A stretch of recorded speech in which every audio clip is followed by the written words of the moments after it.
Oke, assalamualaikum warahmatullahi wabarakatuh. Oke, karena sebelumnya saya tidak memberikan penjelasan tentang alur pelayanan restoran di materi ini, saya coba berikan penjelasan, meskipun sedikit semoga bisa membantu. Sebelumnya saya juga mau berdoa kepada teman-teman semoga selalu sehat dan di bawah lindungan Allah Subhanahu wa taala, terhindar dari virus dan penyakit lainnya. Baik, kali ini sedikit saya jelaskan tentang alur pelayanan restoran. Jadi salah satu kriteria sebagai seorang customer service adalah mampu berkomunikasi dengan berbagai kalangan dan dalam berbagai bidang, khususnya, di restoran atau yang biasa kita sebut hospitality in restaurant ya. Restoran ada yang berdiri sendiri sebagai restoran, ada yang di bawah naungan hotel. Jadi teman-teman harus bisa memahami bagaimana cara, eee memberikan treatment kepada customer dalam bidang restoran.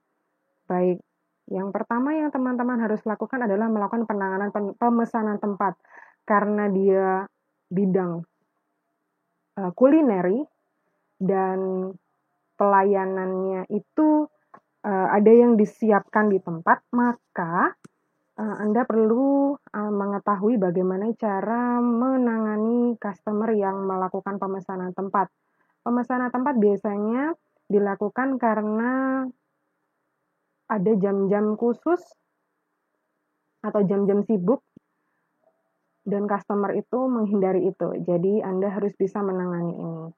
Baik, slide selanjutnya, ini adalah prosedur bagaimana caranya Anda mempersiapkan diri untuk menerima telepon khususnya. Jadi reservasi itu biasa dilakukan dalam bentuk telepon.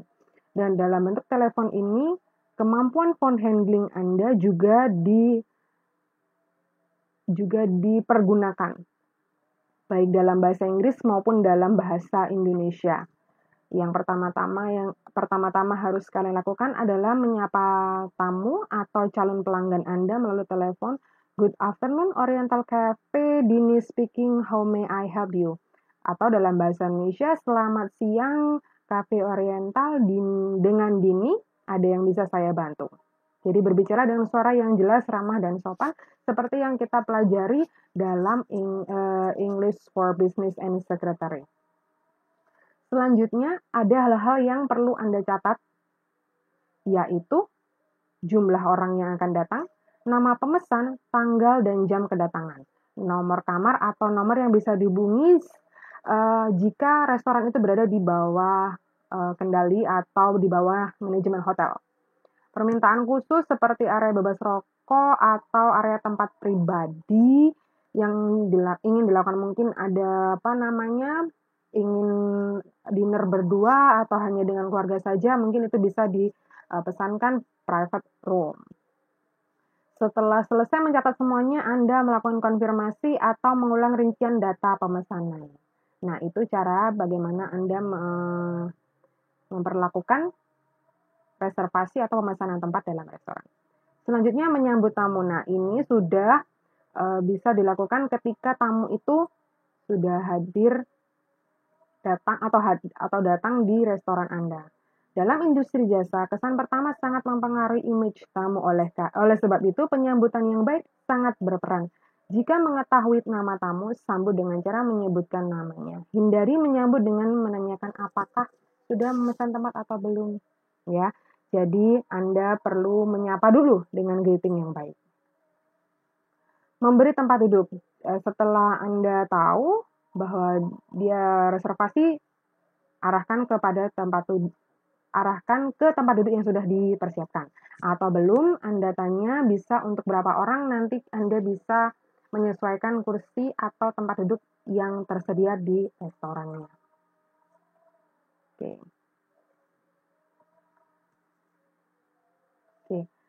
Selanjutnya, menyodorkan menu, menuangkan air es atau air putih, menghidangkan roti dan mentega. Ini standar yang biasa dilakukan di perhotelan ya. Dan ini opsional, tergantung restorannya. Kalau restoran itu juga mengikuti hotelnya. Jadi kalau restoran di bawah hotel berbintang, ya pasti ada prosedur ya yang harus dilakukan. Nah, ini urut-urutannya.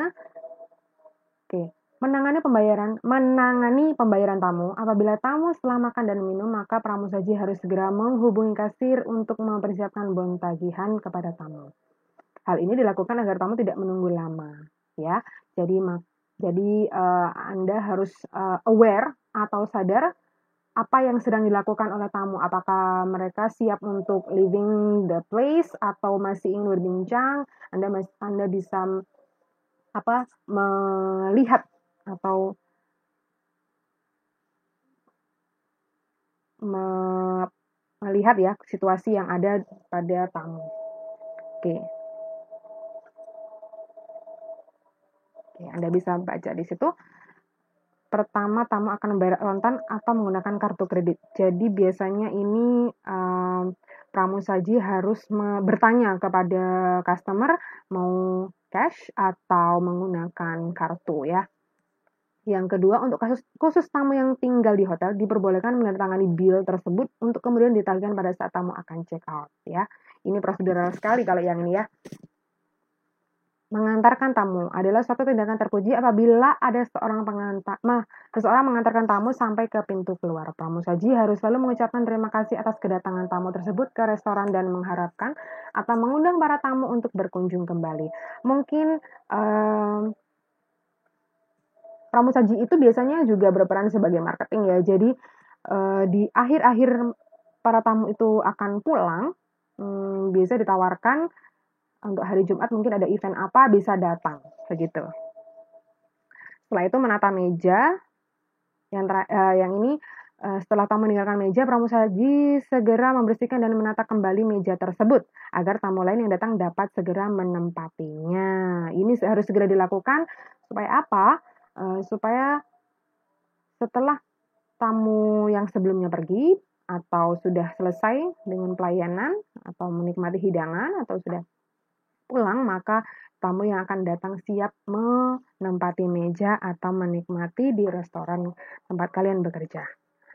Baik, begitu yang bisa saya sampaikan untuk penjelasan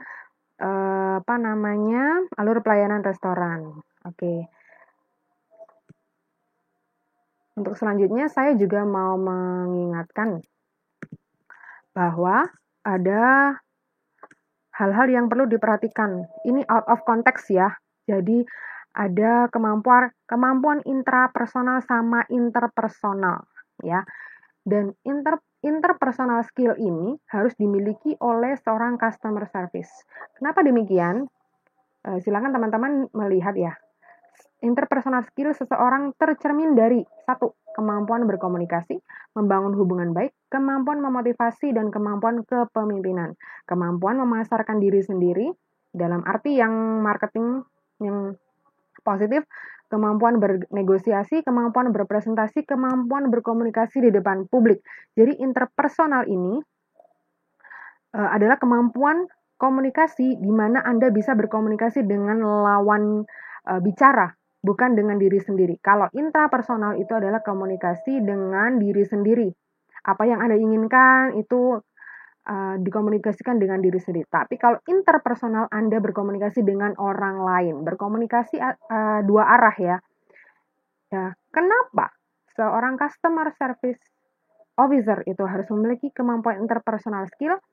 Karena dengan memiliki kemampuan ini akan bisa mengkomunikasikan apa yang dimiliki oleh perusahaan, apa yang ingin Anda jual, apa yang ingin Anda sampaikan kepada customer.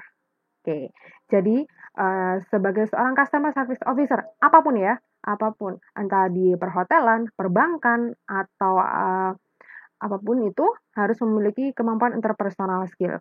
Keuntungannya apa? Anda bisa punya link, punya hubungan baik dengan customer atau klien Anda.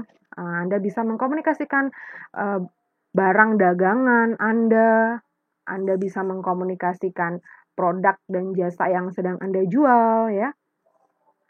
Nah, di situ juga bisa memotivasi customer untuk membeli. Kan ada 3 ya, ada persuade dan lain sebagainya itu yang sudah